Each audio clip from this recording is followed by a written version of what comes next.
এঁচোড় চিংড়ি করব, সেজন্য এঁচোড়টা কেটে ভালো করে ধুয়ে সেদ্ধ করে নিয়েছি।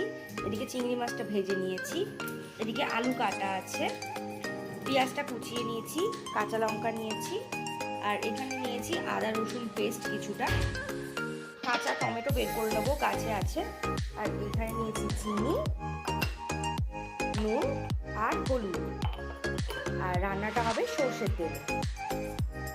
তেল দিচ্ছি কড়াইয়ে, আলুটা ফার্স্টে ভেজে নেবো। আলুটা দিয়ে দিচ্ছি,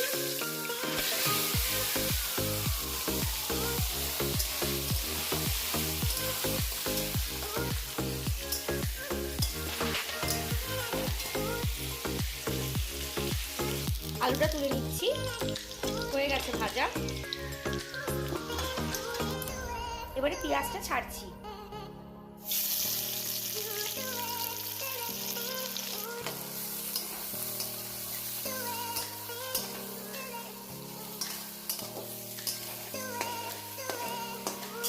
ভাজা ভাজা হওয়া অবধি ওয়েট করব।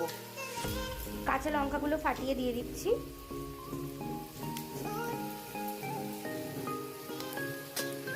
টমেটোগুলো দিয়ে দিচ্ছি, আমার গাছের টমেটো।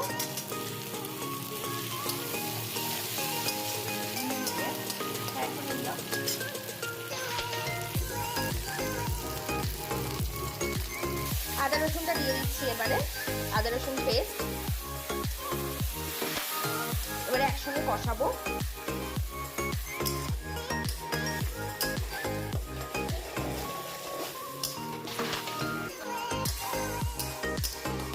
কষানো প্রায় হয়ে এসছে, অল্প লঙ্কা গুঁড়ো দিলাম। এরপর এঁচোড়টা দিয়ে দিচ্ছি, সেদ্ধ করা ছিল।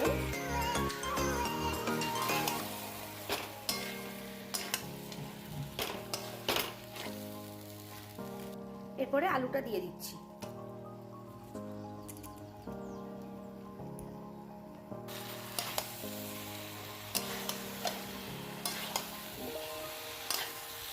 চিংড়ি মাছটা দিয়ে দিচ্ছি।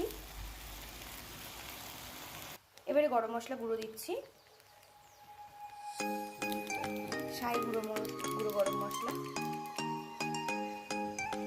এরপরে অল্প জল দিয়ে চাপা দিয়ে দেবো কিছুক্ষণ।